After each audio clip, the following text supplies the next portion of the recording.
Great. Really happy to be talking to you all today. This is a super interesting topic, and I think that basically EV adoption in multifamily housing is a really important topic where we're going to be seeing a lot of growth in general over the next 10 or 15 years. The research I'm going to be presenting today is basically sort of generally an overview of the work that my research center does at UC Davis. We're a really large research center. I think we're one of the largest university research centers in the US that studies specifically electric vehicle adoption. There are like 6 or 7 sort of permanent full-time professional researcher, like basically research faculty people, 3 or 4 postdocs, and like 20 grad students working on all sorts of topics around electric vehicle adoption, driver behavior, charging behavior, infrastructure needs, et cetera. So basically the talk that I'm going to give today is going to focus on the kinds of basically like what we're going to be seeing over the next 10 to 15 to 20 years in California, which is the state that's, as many of you probably know, leading the country in electric vehicle adoption. We're going to look a little bit about basically what that's going to require in terms of charging infrastructure, where the charging infrastructure needs to go, and what kinds of households are basically best suited to EV adoption, and what we could basically do to help make sure that this new technology basically reaches everybody. And then I will be sticking around for questions afterwards. So as many of you probably know, California has set a target of reaching 100% ZEV sales by 2035.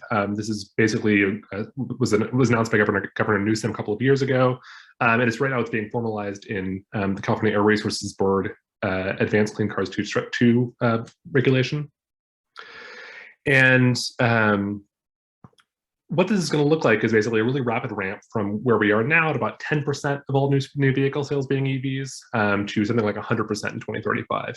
And while there are a lot of different ways for automakers to get out of this or to slightly miss their targets over the first few years, by 2035, basically every automaker that wants to sell cars in California or any of the other currently 12 or 13 states that are adopting this policy as well will have to sell basically 100% ZEVs and plug-in hybrids. So the way that's going to look is basically about 80% of these vehicles have to be battery electric vehicles, and specifically fairly long-range battery electric vehicles. Up to about 20% can be plug-in hybrids. These all have to have pretty significant electric-only range. So while these vehicles will still have an internal combustion engine, they will be able to rely on electric power almost exclusively. And then there's going to be some unknown, but probably fairly small proportion of fuel cell electric vehicles. And this is the last I'll be talking about them because obviously chargers aren't relevant to them. If we go then from market share to sort of what this is going to look like in terms of cars on the road, we think that by 2035, California will have electrified about half of the light-duty vehicles on the road. So about half the vehicles, cars, trucks, and SUVs that you see driving around by 2035 in California will be electric vehicles, and most of these will be battery electric vehicles specifically. This plot shows some current analysis we're doing. This is not yet published, but we're hoping to have a white paper out on this in the next couple weeks, probably. The blue line here is the adoption trajectory that we expect to see for California. The gold line is for the other ZEV mandate states, and then all the other lines are for other states that, as you can see, are mostly on the order of about 10 years behind where California is now. Although if electric vehicles start to get a lot cheaper really quickly, we could see this change pretty rapidly. But in general, what we're expecting is that California is going to be about 10 years ahead of most of the other states, and maybe 2 or 3 or 4 years ahead of the other ZEV mandate states. So what this is going to look like on the ground and sort of spread out in California, currently EV adoption is really heavily concentrated in cities and suburbs, basically, particularly wealthier suburbs. Currently, it's also really heavily concentrated in single-family housing. Homeowners who can install chargers. I'm going to talk a little bit more about this later, but basically it's homeowners of single-family homes who have relatively long commutes are the sort of best case scenario for EV adoption right now, but it's going to have to spread beyond that. And as you can see, it's going to basically grow fastest in the Bay Area, in the Sacramento area, and then the LA area. But in order to get to 100% of the fleet, we will, or 100% sales, we'll have to start spreading vehicle sales and EV adoption throughout the whole state. And just a quick note that this is from a previous version of our analysis. The percentage numbers at the top are actually higher now. So what this is going to look like, basically, whereas right now, there's basically no market for used electric vehicles. There just aren't enough of them on the road. Most of these vehicles are very new. There's very few multi-EV households, so that's changing really rapidly too. And home charging is still absolutely universal. I mean, we're currently electrifying basically households that can easily charge their vehicles at home. Over the next 10 to 15 years, what you're going to start seeing is more multi-EV households, more households able to buy used EVs, which will greatly expand the sort of range of socioeconomic, like the range of incomes, essentially household incomes that can actually afford these vehicles. And also an expansion away from home charging, potentially. Or if there's a heavy investment in home charging because it's the most convenient and potentially the cheapest way to support these vehicles, potentially more home charging, but requiring more sort of centralized coordination and planning. If you look at, so now we're looking at basically how we think these vehicle sales will be allocated. This is analysis that we performed first for a project we did for the California EPA 2 years ago. We've also got a paper on this in review at Energy Policy right now, and this is also playing into our white paper that'll hopefully be out in a couple of weeks. But the biggest question for these vehicles is basically, at least now, is when we're selling new EVs, are these all going to new households that have never had these vehicles before, or are these second or third or fourth electric vehicles? And what we've seen so far is that while most of the vehicles have been basically the first EV in a household, which is not surprising, this is a new technology that's starting at a relatively low rate, we're seeing a really rapid increase in the number of multi-EV households.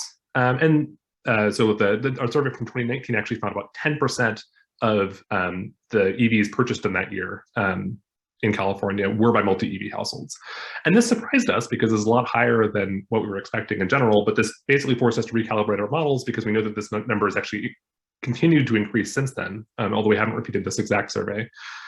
And multi-EV households basically indicate a few things about EVs.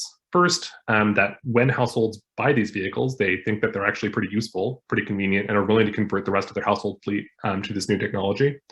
Two, it means that there's possibly a change from these vehicles being pretty much only used for commuting, which is where we were at 2 or 3 years ago, to possibly a wider range of uses as family vehicles, long-distance trips, things like that. And three, this multi-EV households present another actual challenge for electric vehicle charging. So if you have one EV and you can install a level 2 charger at home, you're basically covered for almost all of your charging needs, apart from maybe some long distance travel. But charging 2 vehicles, especially charging 3 or more vehicles, is, we know, a lot more challenging for households, especially if they both have long commutes and need to be charged a lot. So this is one place where we would expect to see potentially a lot of change in charging behavior going forward, and this is something that we're really actively tracking. What this plot basically shows is that as you get up to about 100% of all sales being electric vehicles, you're going to go from a period we are now where most of these sales go directly towards basically expanding the range of households that have EVs. By the 2030s, most of these sales are going to be specifically for expanding household fleets from 1 EV to 2 or 3 or 4. And then after about 2035, what you'll actually start seeing is really a lot of these EV sales basically going to households that already had electric vehicles, have had their vehicles for long enough, those vehicles are retired, and we're going to basically start seeing this essentially taking over as being basically the main form of transportation, of light-duty transportation in California. So through all of this, this has been really consistent in literally every place where electric vehicles have started sort of entering the market. The easiest households to electrify are the households that are going to buy EVs first. And when we say easiest, we mean households that are basically, that have the sort of best case scenario or that are most well suited for this new technology. So this specifically means households that can afford to purchase new vehicles, specifically also vehicles that have a higher upfront cost, although their operating cost is lower. Upfront cost is still a major hurdle for households looking to buy vehicles. Even if you look at gas-powered vehicles, only about 1/3 of California households ever buy a new vehicle. Everyone else buys used vehicles primarily.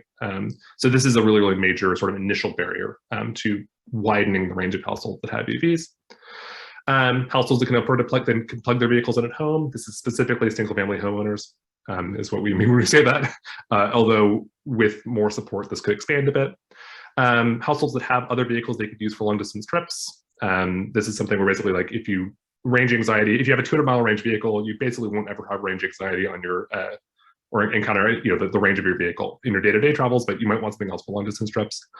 And then predictable high mileage driving patterns are also really important because electric vehicles are much cheaper to operate per mile than gas-powered vehicles. So people with medium longish commutes who live in single-family detached houses that they own and have high incomes are the sort of like best case scenario for early adoption of EVs. And that is the places where we've seen EV adoption be the highest so far.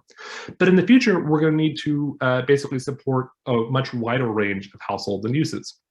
And one of the major barriers here is charging at home. So last year, I think, possibly last year, possibly right, 2021, last year, the National Renewable Energy Lab ran a big nationwide survey of the potential of people to charge their vehicles at home. And one of the things they particularly looked at that people hadn't mostly looked at before was their ability to charge multiple vehicles at home. Because, you know, in California, the average number of vehicles per household is over 2. There are really, really a lot of multi-vehicle households that are going to basically potentially need a lot more support to if we're going to get to 100% electric vehicles. And what this survey found basically confirmed what we'd already had, but it was really nice to have now numbers that we can actually put to this. But what they found is that charging at home is challenging for multi-EV households. So you can see it on the table on the right, fewer households can charge multiple vehicles than can charge one. Renters might not have the authority or the wealth to install, basically to pay for electrical work, get the electrical work done, put in a charger, things like that. And then particularly for multi-unit dwellings, multifamily housing, whatever you want to call it, apartment buildings, condos, et cetera, anything where you, the homeowner, don't directly control where the area where you park the car, that basically presents a major challenge. And a lot of people basically think that they can't, or definitely can't on their own, install the charging capacity that they would need to adopt an electric vehicle. So the idea here is that housing with shared parking areas, apartments, townhomes, et cetera, are a place where basically coordinated support and centralized efforts could go really a long way to support EV adoption. So we know that if you have charging at home, electric vehicles, this is something that's come up in many, many surveys and interviews we've done, but EV drivers actually think that their vehicles are more convenient than gas-powered vehicles if they can plug them in at home. And if they can't plug them in at home, then it starts getting a lot more challenging. So if we're going to zoom out now to basically like how much this is going to cost, this is some analysis that we're doing for the white paper that's going to come out in a couple of weeks. But basically to reach 100% sales, California is going to have to spend about $17 billion on infrastructure by 2035 at a bare minimum. So this is basically no duplicative charging. Everyone's going to charge either at home or at work or at another location. There's slightly more than one charger per vehicle, I think, in this scenario, total across all locations. And what you can see is that this investment basically splits into roughly equal thirds. About a third of the investment has to support home charging at single-family homes, multi-unit dwellings.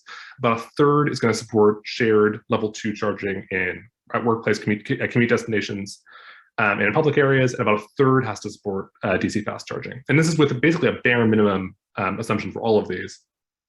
So specifically for DC fast charging, this is the amount of money that it would take to support DC fast charging only for long distance travel. So if you were going to try to convert a lot more miles to long distance to DC fast charging, it would be really a lot more expensive than this. I think in the interest of time, I'm going to skip this slide, but basically for DC fast charging, we think about sort of 3 different cases. One, battery electric vehicles in a mixed household, but at the first BEV in the household, that's the current case for usage, for DC fast charging usage. The first BEV in a BEV only household is going to be much more likely to be used for long distance travel because you don't have a gas powered car. And then the gray line is second, third, fourth, et cetera, battery electric vehicles. And these are going to have the lowest rate of DC fast charger usage. So finally, some talking points to conclude. California is going to get to about 100% of new cars sold being electric vehicles by 2035. This is very, very ambitious, but we think it's possible. This will mean about a quarter of the cars on the road by 2030, half the cars on the road by 2035, about 3/4 by 2040, and getting up towards 100%, although actually getting to 100% of the cars on the road is going to be really challenging by 2045. Reaching these targets will require massive investment in infrastructure, and that investment needs to be targeted really well to make sure it's affordable and not like inefficiently sort of allocated. Home charging is the most important, convenient, and cheapest place to charge for most households, but it's going to basically need continued support if it wants to stay that way. And the inability to charge at home is a major barrier to EV adoption, particularly in multi-vehicle housing. So it looks like I'm out of time, probably, but I can take questions later. My email is also there. I'd be happy to respond to anything at any point. Thank you. And thank you for your time. We will now move on to David Chung. So, David Chung, please fire up your slideshow and take it away. Let's see, let me share. Great, thank you so much. I mean, it's a pleasure to be part of this program. I hear a lot of great information. I learned a lot of great information from this morning until now. So David Chung, City of Palo Alto. I'm the assistant building official for City of Palo Alto. So I'm going to talk about the sharing the perspective from building department.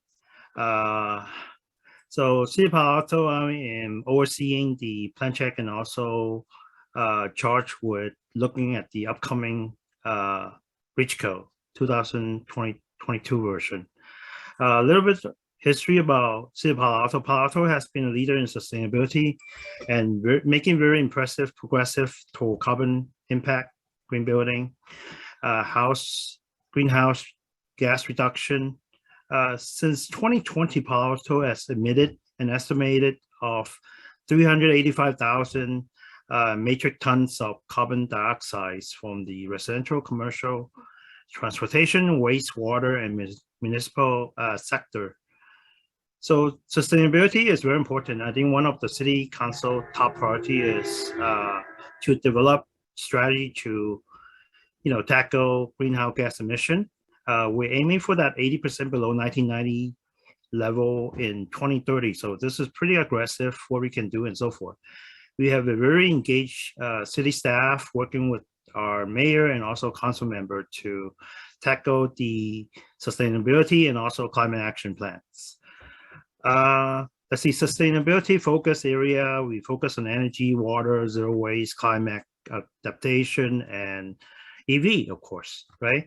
So our city ranked as one of the top in the nation to embrace clean energy. And also, if you do not know, City of Palo Alto have our own utility. So a lot of time when we deal with, energy saving and so forth, we have our utility to handle that. Next slide. So there you go. So this is a picture of myself and my daughter, Kaylin. So you can see that, behind that is an EV Nissan Leaf. We had this since 2013. So we're doing our part to, reduce carbon footprints and so forth to the environment. So this car is utilized like a workhorse. We plug in every night and charge it fully since 2013. So in the background, you see on the right there, you can see that that's how I charge my car. We have a GFCI outside of our building. I charge it overnight and, it's ready to go 8 o'clock in the morning. So, and then if we do need a faster charging, we bought this device, the 240 volt charging device that is able to enhance the charging 240 volt charging that we can, quickly charge a car in 3 or 4 hour. So it's interesting, earlier before break, I think Sherry was talking about, management, apartment and so forth, getting ready for all this EV and so forth. So over the weekend, Kaylin and myself, she will be attending grad school in Berkeley and we're looking for apartments. And, a lot of the manager was indicating that, hey, a lot of tenants coming in, they're asking for EV charger. And this is a turnoff. We don't have one. It actually reduced the possibility of the place being rent. So I think this technology, environment, and so forth, everybody's planning with the gas prices going up. Everybody's utilizing this charging technology to enhance their technology on EV charging. Let's see. So this Palo Alto's, so Palo Alto has been a top technology on green building and also EV charging. As you can see, I think earlier in the morning, Philip has indicated that the EV in the green code and so forth, we're talking about 10% and so forth. So what you're seeing in front of you, this is the Palo Alto multifamily housing construction requirement. So basically we require that 100% of the unit has to be, basically one per unit has to be EV ready or EV with a charger. Basically it has to be a 30 amps or a 50 amp EV outlets. So I think amount or the city in the local jurisdiction, I think Palo Alto is probably one of the highest requirement and so forth. Since 2013. So we have been implementing this requirement since 2013. So 13, 16, 19, we're still utilizing it. Let's see. So let's see. Also on the slide, you can see that actually I show an example of a projects in place. Oh, I skipped the guest parking. So on top of the per unit, we require that guest parking to have 25% of the guest parking to be condo only, EV ready, and also EVSE installed. And then 5% of those has to be EVSE installed. So we do have a very aggressive, not just for the unit, but for the guest parking also. This is a sample projects that we have at the corner of, I think it's on El Camino. So this is a 40,000 square foot building. It's 4-story, and I think that, oops, sorry. So there's 57 units in this building. You can see the big X on the middle. Those are car lift. It's triple stacked level. Because of the footprints of the building, there's no room to, well, there's room to build, but you know, the owner decided to have car lift instead of just traditional single level parking. So you can see that there are at least 60 at the bottom. Also a calculation, 68 parking in this parking lot. And there's another level I didn't show, but the EV charging will come with the car lift. So let me just go on to the next slide. It's actually show a very fantastic photo of it. So there's a building here. This is a 4-story building, apartment building, 57 units. And here's the car lift. You can see, actually I was there in person the other day. This color, as you go in, this thing go down, and also there's a level of parking right underneath. It sink down, and just on gray level. And then there's a car, you can see that it's lifted up. So 3-level parking. And it does has to come with EV charger on the car lift. We're working with the owner to install that at this point, but unfortunately they haven't done that yet. So but we're in the process of working with the owner to get this EVSE to be installed on the car lift. And also the gas parking, you know, that 25% and the 5%, this is that example here. So actually the EVSE charger is installed on the gas parking.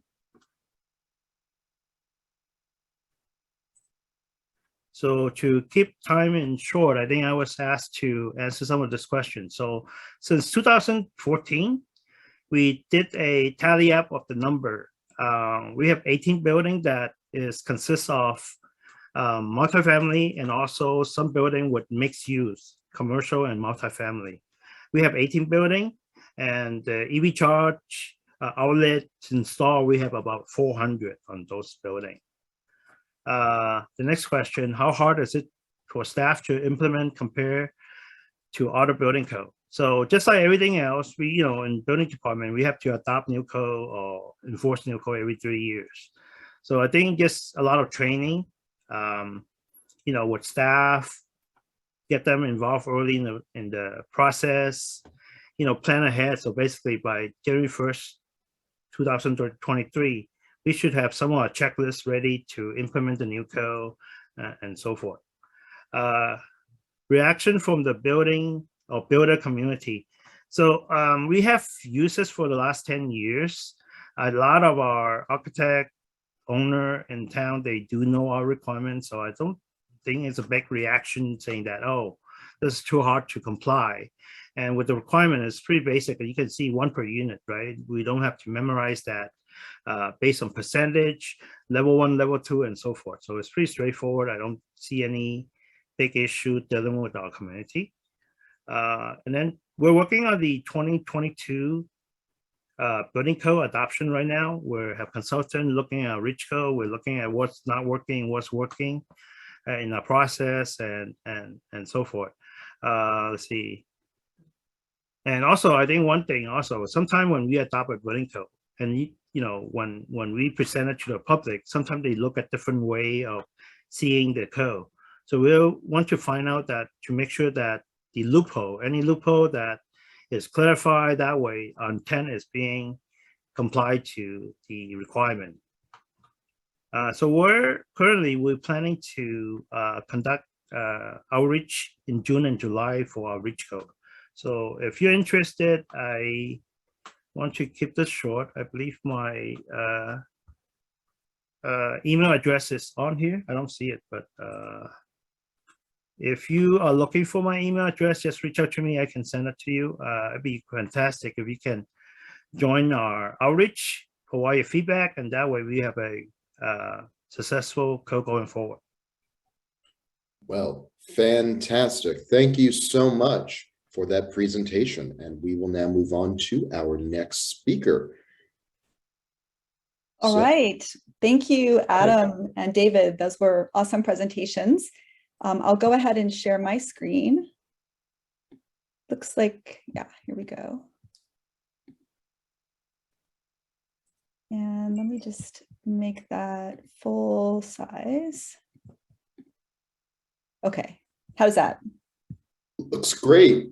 Okay, so I know I'm somewhat preaching to the choir, so I won't dwell on the beginning slides, but I think we all know that without having access to affordable, safe, always available charging at home, a lot of people are being either discouraged or locked out from getting an electric vehicle. And there's been a lot of studies, these are all from the past year, showing that this is having an effect and an unequitable effect, especially on low-income communities and communities of color. And the lack of access to home charging is probably the #1 barrier, because people that are low income can often qualify for generous incentives to purchase electric vehicles, both new and used. But it's not enough to be able to afford one. If you don't have an affordable, reliable place to charge, you're most likely not going to get one. A lot of people are talking about public charging, and there's a lot of funding from the federal government and the state for installing public charging. Is that the solution perhaps for multifamily charging, to have public charging installed near multifamily housing? I want to point out some potential drawbacks to that. Public charging is more expensive. So the unregulated nature of it means that people are at the mercy of the market. The providers can charge whatever they want, versus if you have a place to charge at home, you can access your utilities, time of use rates to get the cheapest access to charging. Also, public charging is not available on demand. It's shared, and so you have to be able to find a charging station that is available. Studies have recently come out showing that they're also not reliable. About 25% in the most recent study shows that the stations are not always working for various reasons. And so that can be very discouraging to people trying to charge up for their daily needs. It's also not always safe. Rebecca Lucky, who couldn't present this morning, shares how she actually bought an EV living in an apartment, a townhouse, and she was able to charge by dropping the cord over to the curb and install and charging at the curb.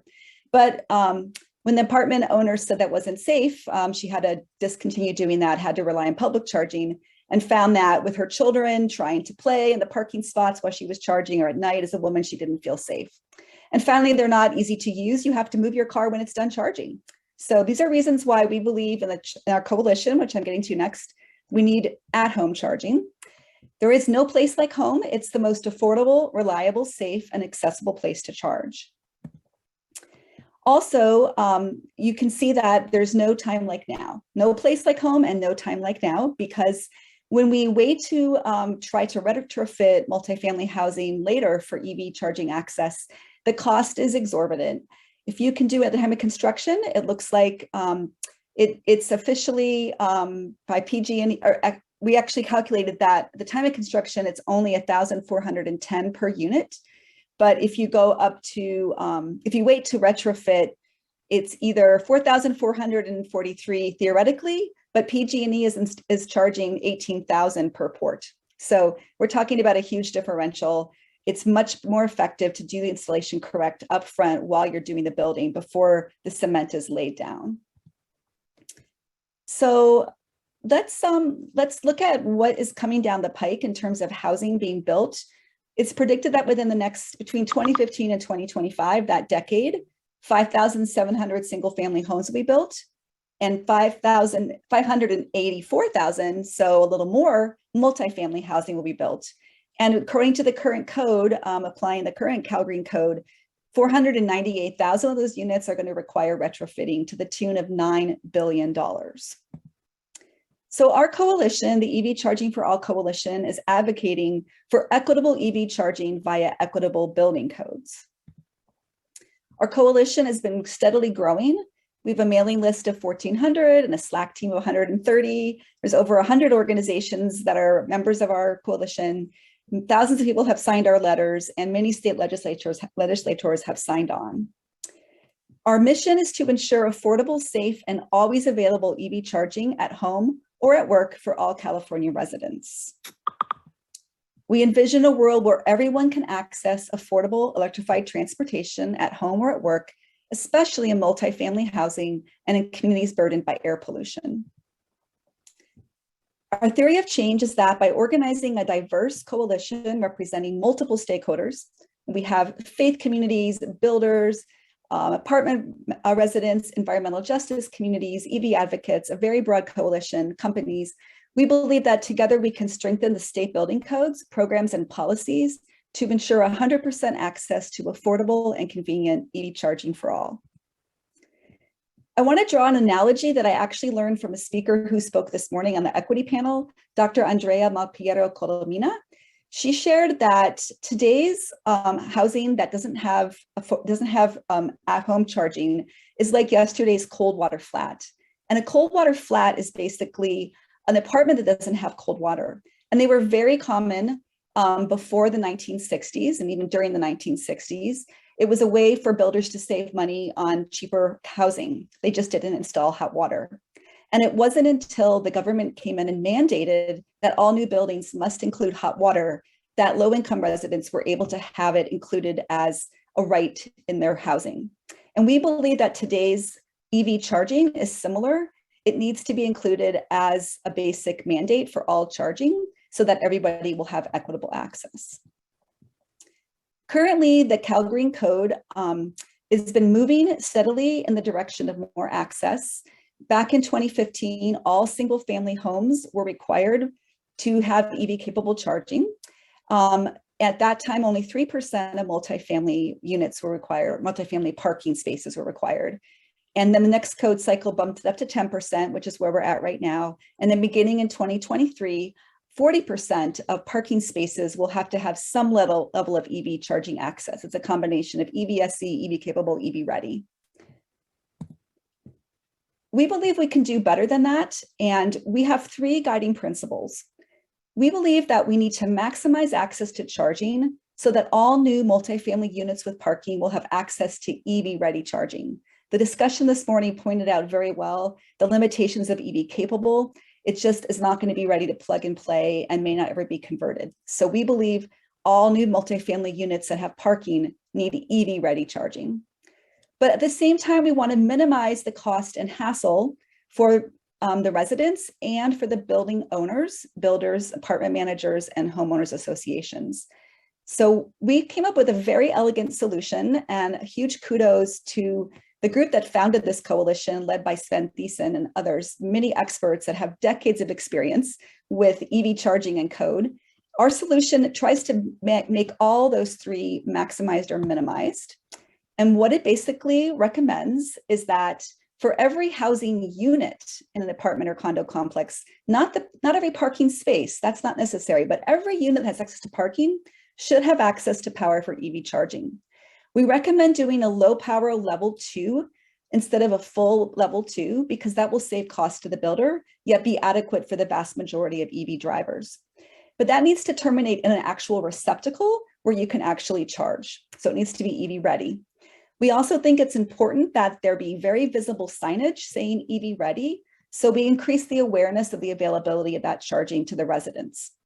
And finally, very important, it's not just important residents have access to charge, but it's important they have access to the lowest cost charging, just like residents of single-family homes do. And so we're recommending that whenever possible, the wiring go directly to the unit's meter, so the residents can just access the same time of use rates that they would get if they were in a single family home. There's some other solutions available for more complex situations, but in the vast majority of cases, it should be possible to wire to the unit's meter.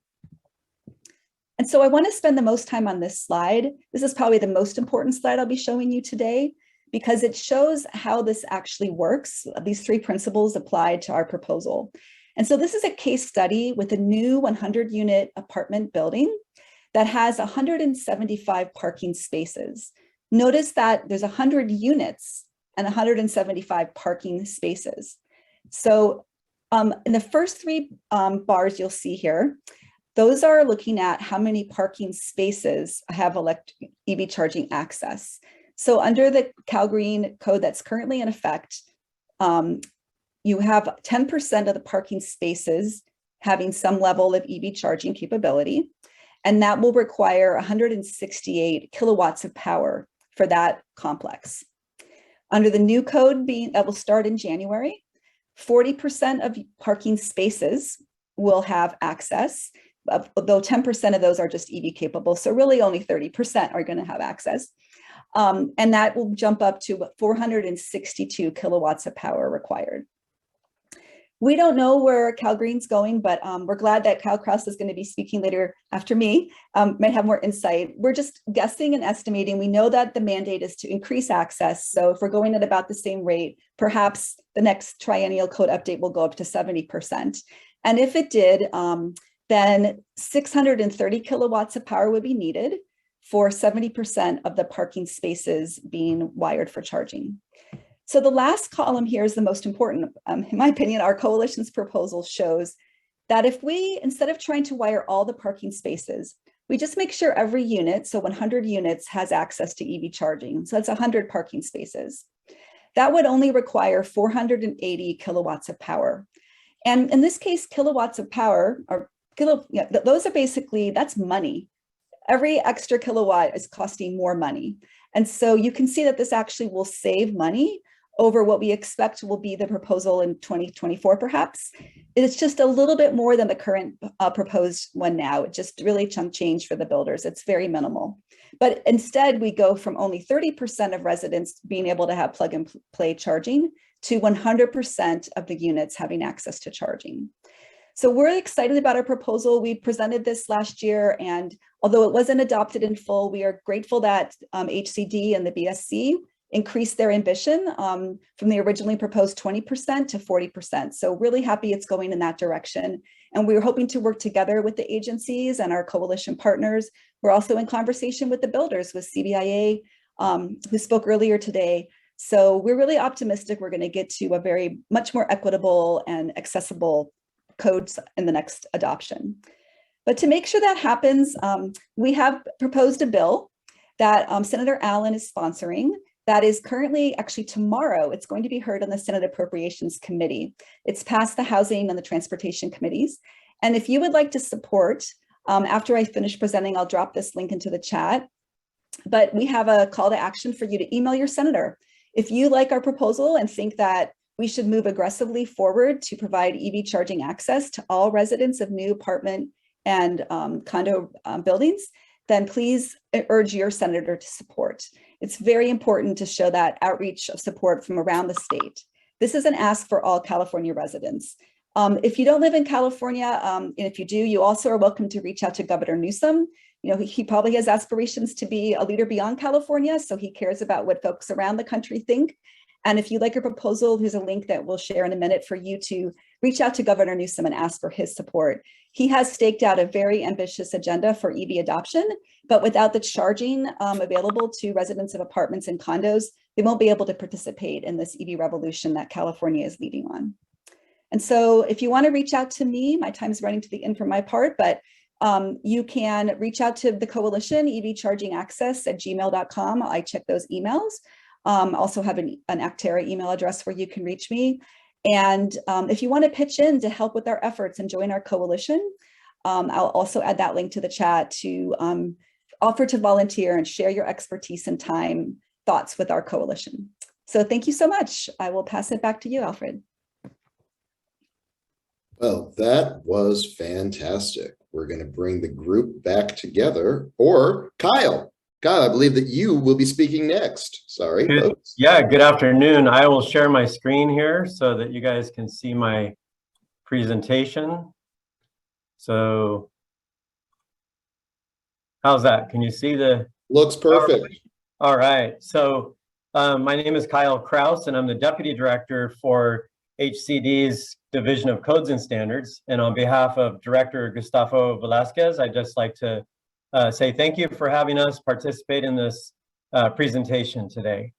I do want to take today's opportunity to just let everybody know the recent updates to the CalGreen. HCD has authority to propose adoption of building standards into the Building Standards Code, specifically with regard to electric vehicle charging provisions. Those fall under Part 11 or CalGreen that we've been talking about a lot today.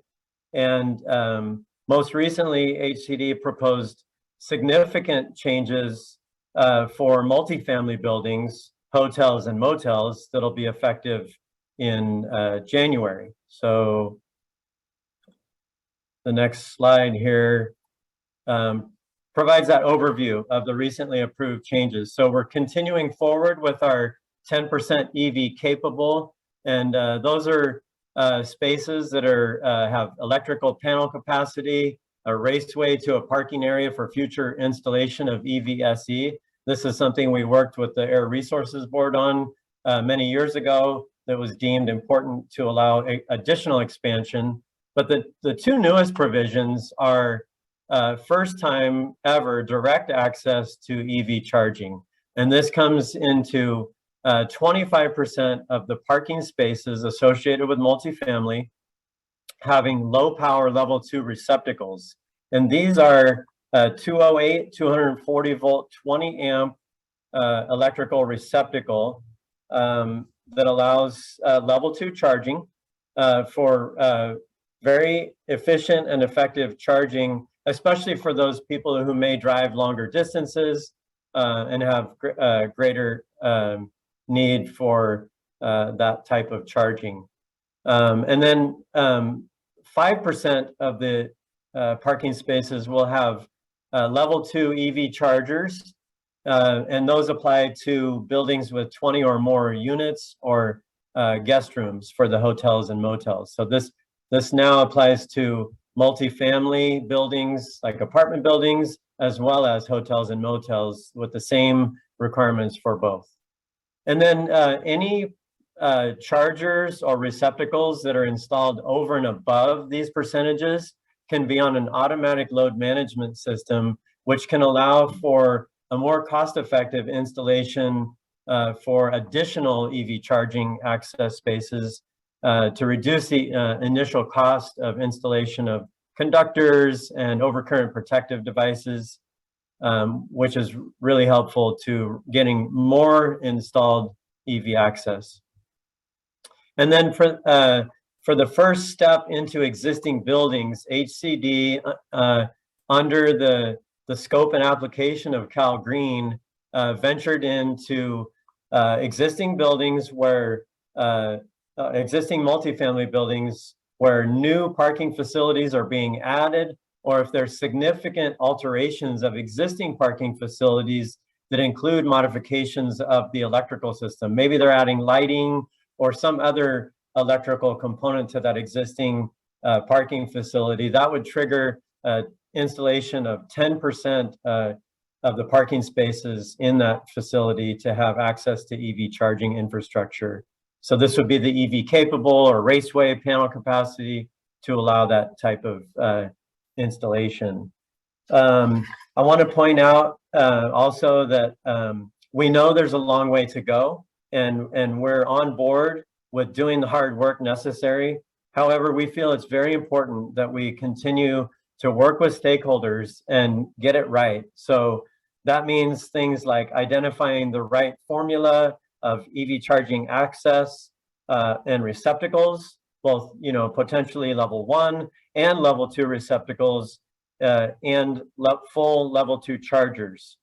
The only we also need to explore other technology for zero emission vehicles, such as hydrogen fuel cells, as were mentioned earlier.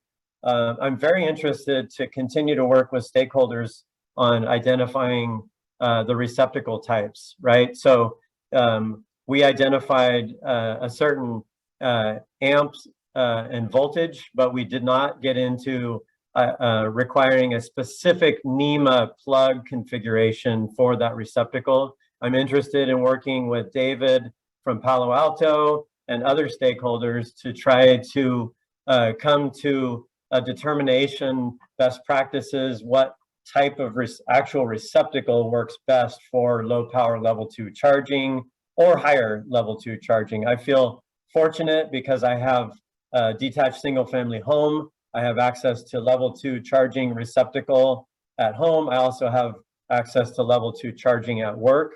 I know not everybody has that luxury, and I do consider myself lucky. I hope we all get there where we have that access to allow for greater adoption. And then my last slide are just some of the next steps. We're working right now on the 2022 intervening code adoption cycle.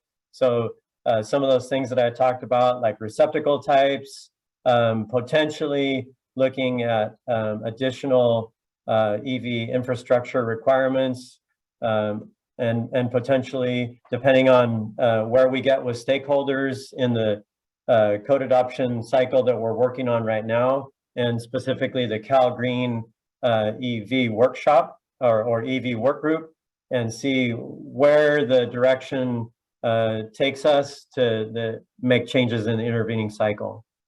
With that, I am finished, and we'll open it up to any questions. Well, hello and welcome back to all of our panelists, where we can begin our fun discussion based on some of the questions that we have from our audience. So, starting at the beginning, this question is for, do we have everyone here? Looks like it. Okay. David, given that Palo Alto has the requirement for 50 amp level 2 receptacle, and that the utility has said that there is not enough power to electrify the whole city, resident/commercial, do you think that the city should ratchet down to 50 amps, from 50 amps to 20 amps, as Linda has recommended in her presentation? So we're actually looking at it right now. So I think that came up in the conversation. And we're looking at the next RICHCO, and that was one of the measure that we may go to. But at this time, I don't want to share anything unless, until the final solution has been coming up. But the opportunity here is that starting July, we will bring that proposal to the public to get feedback and so forth. But at this point, we're still at the work and looking at this closely. Gotcha. Well, this next question is for Adam. Won't most households getting additional EVs have learned that they don't need as much power as they thought, and that they can divvy up power from one L2 40 amp charger among 2, 3, or 4 more EVs? Yeah, awesome question. I definitely was engaging with this a bit in the chat too. That's a super valid point. I think generally this is a multi-EV households and how they're going to divvy up charging is a real area where I would say like we just don't know that much. There aren't that many of those households yet. We think that the households that do have multiple EVs are probably not typical in a lot of ways. So this is a place where I would say we're expecting to learn really a lot over the next 5 or so years as this becomes more common, as more households adopt this, which is really great. We're really excited to see that it's taking off so quickly. We just don't have that much data yet. But in terms of generally, yeah, we don't think that you're going to need one level 2 charger at home per vehicle. It's just, if you have a 200-mile range vehicle, you probably don't need to charge every night. So it's figuring out exactly where it is between 1 for every 2 vehicles, 1 for every 3 vehicles, how level 1 can play in there. All of that is super unknown, and a thing that we're actively researching and actively working on. Thank you for that. That was very insightful. Linda, what about when apartment condo residents have more than one EV? What are they supposed to do then? Yeah, similar to that last question, I think Most people don't need to fully charge their electric vehicle every night. So you can maybe rotate Monday, Wednesday, Friday, you charge one, Tuesday, Thursday, Saturday, the other.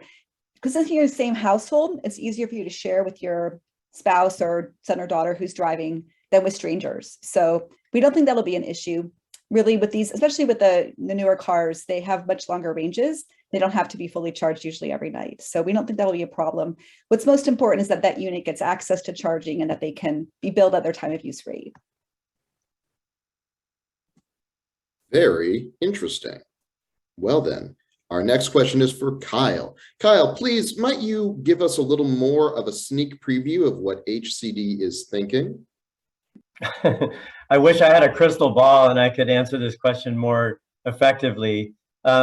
We are really engaged with the Cal Green Electric Vehicle Work Group, and we really anticipate having some robust conversations with our stakeholders, both outside stakeholders, the EV Coalition, automakers, residents of multifamily dwellings of all types, those with tuck under parking, those with remote parking places.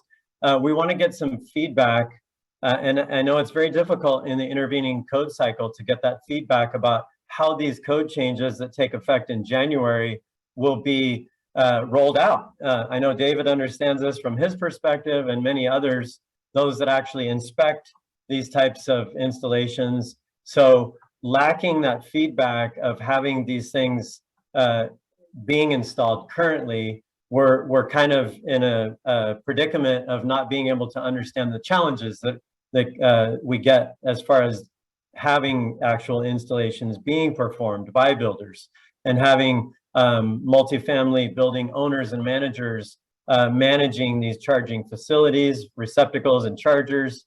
So we're really going to try to actively listen and take the next incremental step. Hopefully we get some feedback on electrical receptacles that would be most appropriate for low power level 2 charging. We think the level 2 chargers are fine on their own. The level 2 capable for future installation of level 2 chargers, but really the area of receptacles, I think, needs to come into more clear view, and that'll help us kind of take the next incremental step forward that will have the most impactful results for EV drivers. Oh, thank you for that. This question is now for all panelists, so we'll do this in sort of a round robin, starting with Adam, then David, then Linda, then Kyle. All right, you guys got that order? Excellent. Given that there is projected to be less than 5% light-duty fuel cell adoption, why should we spend state money on building hydrogen fueling stations? Tesla built their own long-distance charging network with no state money. Why not let those auto companies building light-duty fuel cell cars build their network? And just to quickly flag, this is a question from the audience and in no way reflects the views of my employer. Thank you. Awesome. I was first, but yeah. I guess I would say I don't want to come off as too biased on this. That's a super fair question. I think there's definitely a lot of uncertainty about exactly how big of a role fuel vehicles will play. I think the consensus is pretty rapidly, it seems like, shifting from them being a potential way to have non-limited range, essentially light duty vehicles, to being something that I don't think anyone really thinks they're going to take over the light duty space anytime soon. But they could be potentially extremely useful for medium duty and heavy duty vehicles, especially longer, like long haul trucks and things like that. As far as who pays for things, we really try to stay out of that. So if anyone else wants to take that in general, but I guess my main thing would be, if this is something that is going to matter for long distance travel, that is something that is or long distance travel for heavy duty freight, stuff like that. That is something that's in public interest, but certainly, I don't know, big question mark there in terms of how big of a role it's going to play in general. From a building standpoint, we're based on co-adoption, co-enforcement. Palo Alto, we haven't seen any hydrogen fuel cell technology coming to the city.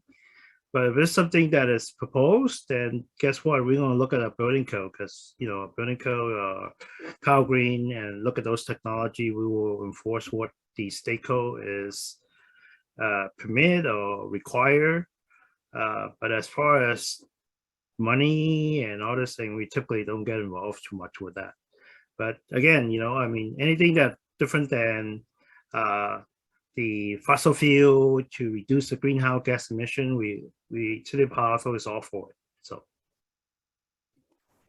So I'll speak with my Actera hat on. In the coalition, we're focusing on one thing, but with Actera's hat, I can say that we really think it would be not a good use of taxpayer repair funds to fund hydrogen fuel cell vehicles, especially in the light duty sector, only possibly in heavy duty, but even that, there's rapid advances with find big trucks. But basically, I want to make 3 points about this that I think are really important. First of all, if the hydrogen is not produced renewably, green hydrogen, then it's not any better for the climate. And so there is a lot of greenwashing going on with hydrogen, and it's kind of a lifeline to the fossil fuel industry to continue its ways. So to produce hydrogen takes a lot of electricity. So it's much more inefficient. So the physics just aren't there to make a case for it. Clean Technica did a really good study on this. I'll put the link in the chat afterwards.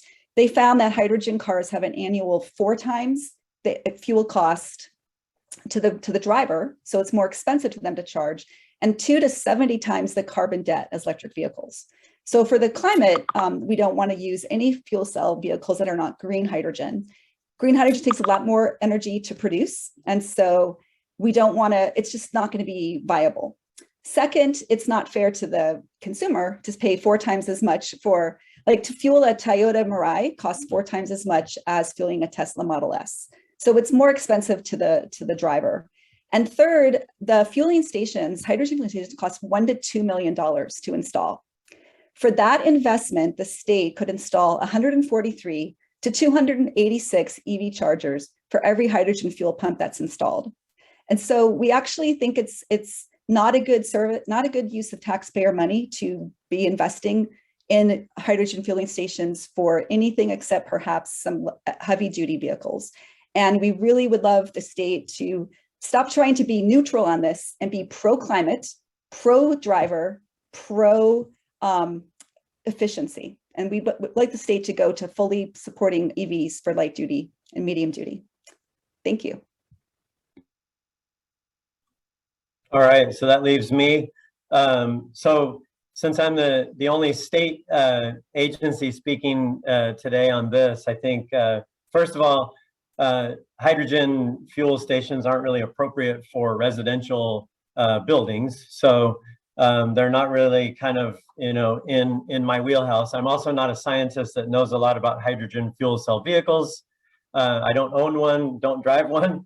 But I will say that the state is exploring all zero emission vehicle opportunities, including fuel cell and battery electric vehicles and other emerging tech.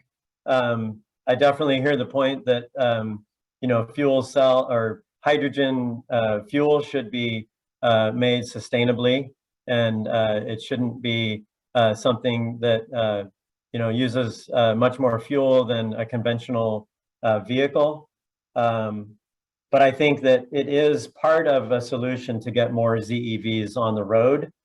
As far as the state paying for that, I think the administration and state agencies that are involved in that work have determined that there's a need to continue that research and investment at this point to get as many ZEVs on the road as possible. Thank you. Well, that's fantastic. And it looks like we are at time here at 2:31. So folks, thank you so much